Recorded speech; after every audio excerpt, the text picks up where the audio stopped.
Mõõtu võtavad Premium-liiga kohtumises kohalik Nõmme Kalju ja neile suve pealinnast Pärnust külla sõitnud Vaprus ja eelmiste hooaegade Premium-liiga meestest kokku pandud ja kindlasti ma arvan, et nad oleksid võimelised ka Pärnuga siin täitsa võrdselt mängima selles mõttes. Aga siin on nüüd valik Aajev, proovib üle puusa, tuleb kaugelt löök, ei lähe see mitte värava võrku, läheb see siis värava taga olevasse võrku ja siit kaamera nurga alt juba korraks Robert Kirss saab selle palli seal kätte, aga natukene laseb palli. Hästi saab Palatu käest selle kätte tagasi. Kaotab jah korraks seal palli, võitleb tagasi ja nüüd Lilju lööb värava! 1-0! 14. minut on vaevu alanud, kui Kalju siin ikkagi tahab selgelt selle mängu kiirelt ära otsustada ja lööb Lilju siin taas värava, on see talle nüüd 11. sel hooajal ja see on täiesti arvestatav ja muljetavaldav number, sest sisuliselt mees seisab kahel jalal, saab söödu jalga ja teeb 2 sammu ja juba on löögipositsioon ja nüüd kaval peale löök. Kas see pall läks väravasse ja tõepoolest 2-0. Milline värav praegu, milline värav. See võtab ikkagi... Nikolai Masic on täiesti sõnatu. Paneb suu kinni küll, sest et see tõesti tundus, et kukkus sinna värava taha, aga tuligi lati alla ära Vainu, nagu see ei ole jällegi õigustus, et väravat peab olema kogu aeg valmis, aga jah, eks ikka kalasid sisse tuleb. Ja kolmas nüüd siit olemas tuleb paremalt senderdus kasti, Artur valik Aajev, tagantpostist lükkub keskele ja Lilju jällegi värava kirja saab.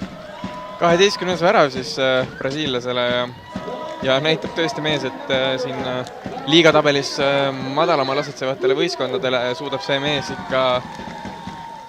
ikka neid väravaid kuhjaga lüüa, ei ole vahet, kas parem jalg, vasak jalg, pea või mõni muu kehaosa.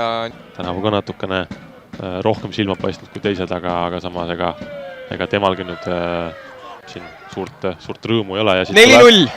4. jah, täpselt 29. minutil ja kes selle värava nüüd enda nimele saab? Tundub, et Japkin.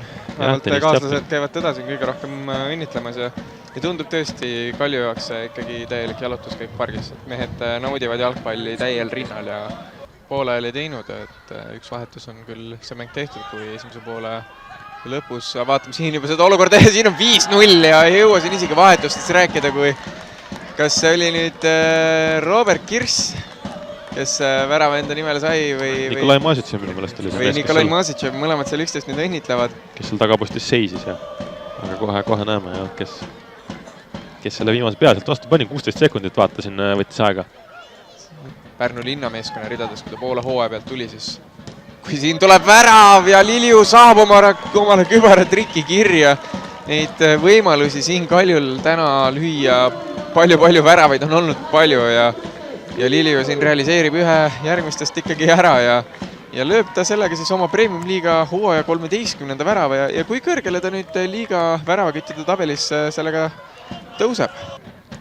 Jah, no ega ma arvan, et lihtne see olla ei saa, aga kohtumine siin Hiiu staadionil on lõppenud suure 6-0 võiduga ja